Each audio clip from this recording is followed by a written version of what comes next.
Welcome to Spiritual Calisthenics. Christ is in our midst. On December 17th, we commemorate St. Daniel the prophet and Ananias, Azarias, and Misail, 3 holy youths, as well as St. Dionysius, the wonder-worker of Zakynthos. Regarding the prophet Daniel, the 3 holy youths, Ananias, Azarias, and Misail. The prophet Daniel and 3 children were all descended from the royal tribe of Judah. In the year 599 before Christ, in the reign of Joachim, who was also called Jeconias. While yet children, these righteous ones were led away as captives into Babylon, together with the other Jews by Nebuchadnezzar. He singled them out from among the other captives to serve him, and renamed them thus. Daniel was named Balthazar, Ananias Shadrach, Misail Meshach, Azarias Abednego. Now this is important, and we've seen this within, for example, documentaries such as the series Ruse, that names have power. When you rob someone of their name, of their identity, this is crippling, this is horrible. The name that you are known by God is the most important name of all names. And so their names of Ananias, Azarias, and Misail are their true names, their God-given names. And these are the names by which we know them. I find it very sad when I hear people call them Shadrach, Meshach, and Abednego, when the reality is those are their slave names. Those are not the names that are their given names. Likewise, when we go to receive communion, we are saying our baptismal name, the name that we are known by God. I've never quite understood why sometimes we have our earth name and then our heavenly name, considering that our heavenly name is the name by which God knows us. It is the name we were baptized. It is the name which we receive communion. It is the name by which we will be known throughout all of the rest of our lives. And by rest of our lives, I mean within paradise. They were reared in the royal court and taught the wisdom of the Chaldeans. And after the passage of 3 years, they surpassed all the Chaldean sages. Therefore Daniel, being still a lad, interpreted the mysterious image seen by Nebuchadnezzar in a dream, an image that was composed of different metals, but was shattered and ground to dust by a certain stone, which had been hewn out of a mountain without the hand of man. This vision clearly portrayed to the mountain the height of the Virgin's holiness, and the power of the Holy Spirit which overshadowed her. With the image of the stone, Christ was portrayed, who was seamlessly born of her, and who by his coming as the God-man would shatter and destroy all the kingdoms of the world, which were portrayed through the image, and he would raise them that believed in him in his heavenly kingdom, which is eternal and everlasting. Thereupon he signified in prophecy the time of his appearance in the Jordan, beginning of his preaching of the gospel, time of his saving passion, and the cessation of the worship according to the Mosaic law. And this Daniel did to exactitude. He portrayed most excellently the majestic and dread image of his second coming, presenting by means of words as with living colors the fiery throne which shall be set, the eternal judge who shall sit therein, the rivers of fire that shall flow forth before him, the calling to account before him, the impartial judgment sheets, the opening of books of each one's deeds, thousands upon thousands that minister to him, to the tens of thousands of them that stand in his presence. Daniel, whose name means God is judge, was called man of desires by the angels that appeared, because he courageously disdained every desire of the body, even the very bread that is necessary for nourishment. Furthermore, he received this name because in his longing for the freedom of those of his crime, and his desire to know their future condition, he ceased not supplicating God, fasting and bending the knee 3 times a day. Because of this prayer, he was cast into the den of lions, after he had been accused by his enemies as a transgressor of the decree issued to the proclamation of the king, that no one should worship or ask him anything from God or from men for 30 days, but only from the king. But having stopped the mouths of the lions by divine might, maturing among them as though he were a shepherd of sheep, Daniel showed the impious the might of godliness. As for the 3 children, Ananias means Yah is gracious, Misail means who is what God is, and Azarias, Yah is keeper. As they refused to offer adoration to Nebuchadnezzar's image, they were cast into the furnace of fire. They were preserved unharmed amidst the flames. Even their hair was untouched by the descent of the angel of the Lord, that is the Son of God, Christ himself, walking about in the furnace as though in the midst of dew.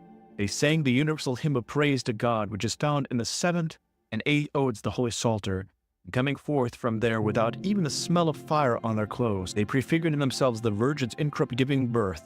For she, on receiving the fire of the Godhead within her womb, was not burned, or remained burning, even as she was giving birth.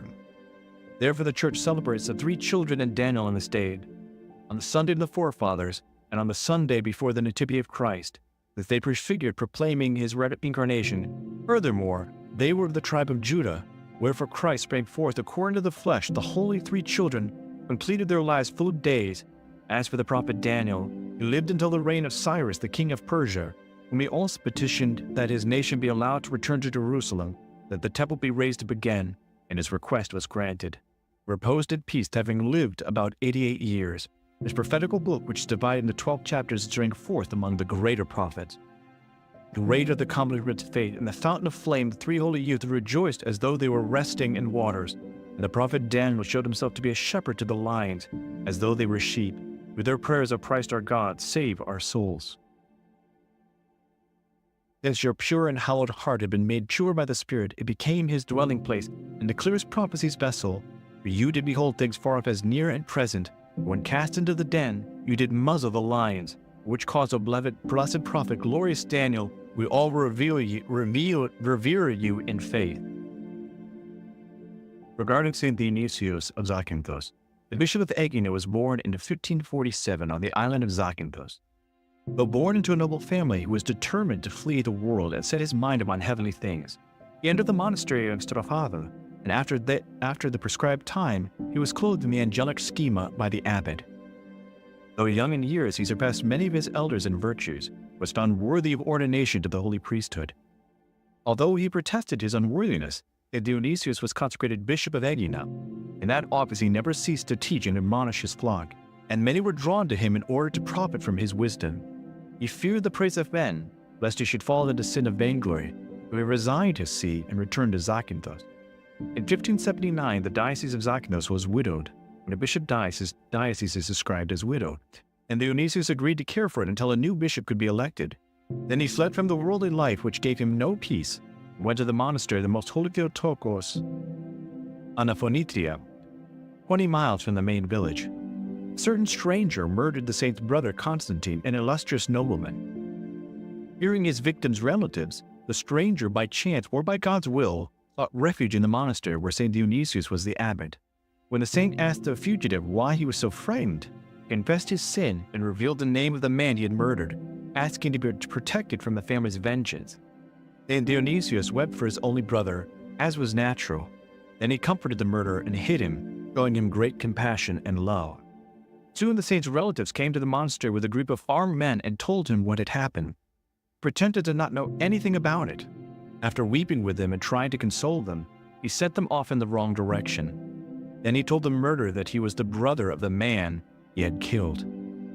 According to tradition, this man, when he confessed his sin, confessed in the church, and St. Dionysius had on his table the lance that is used to cut the proso and the blessing cross. When the man confessed his brother's murder, St. Dionysius was given an opportunity, either slay his brother's killer with the lance or to forgive him with the cross, and of course he chose the cross. There are other traditions say that the saint did not exactly lie to the people, but rather told them that he's not far, he's perhaps in another direction, when the man was actually under him. He admonished him as a father and brought him to repentance. After forgiving him, St. Dionysius brought him down to the shore and helped him to escape to another place in order to save his life. Because of the saint's Christ-like virtue, he was granted the gift of working miracles. There are certain other traditions that say that man returned later to that monastery and became a monk. Having passed his life in holiness, St. Dionysius reached a great age, then departed to the Lord on December 17, 1624. Not only are the saint's relics incorrupt, but he's also one of Greece's walking saints. St. Gerasimos and St. Spiridon are the others. He's said to leave his reliquary and walk about performing miracles for those who seek his aid. In fact, the soles of slippers wear out and must be replaced with a new pair from time to time. The old slippers are cut up and the pieces are distributed to pilgrims.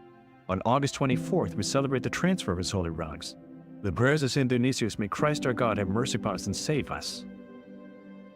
The faithful son of Zakynthos, Egina's wise prelate, the protector of the august monastery of Strafava, O wise Dionysius, with one voice we all the faithful honor you and cry, by your prayer save them that keep your memorial, and cry to you sincerely, Glory to Christ who has glorified you. Glory to him who has made you wondrous. Glory to him who made you our unsleeping intercessor.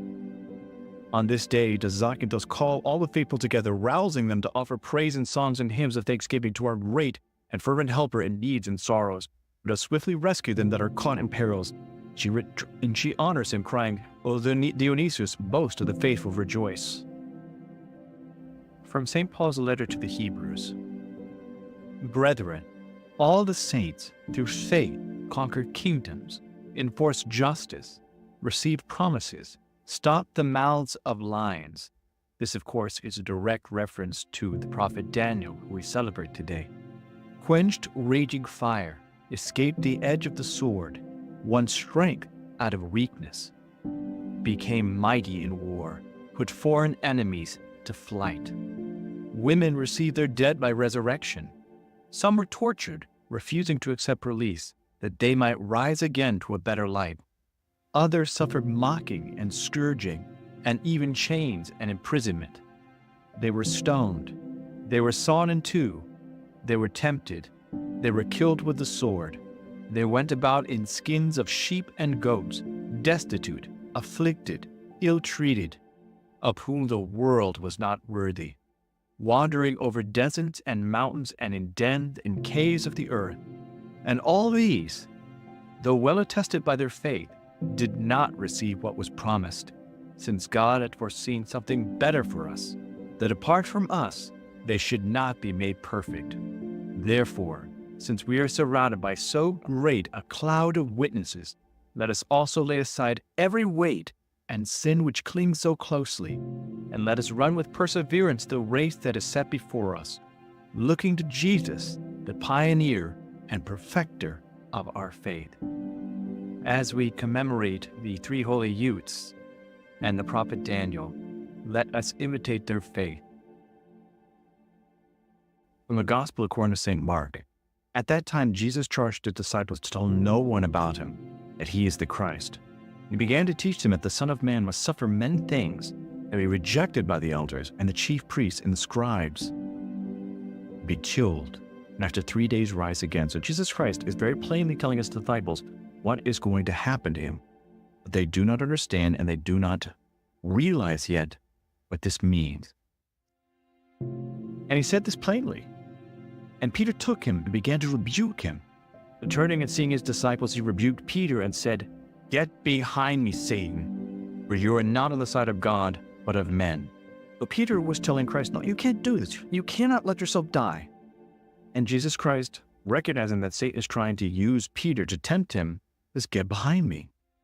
And he called in the multitude of his disciples and said to them, If any man would come after me, let him deny himself, take up his cross, and follow me.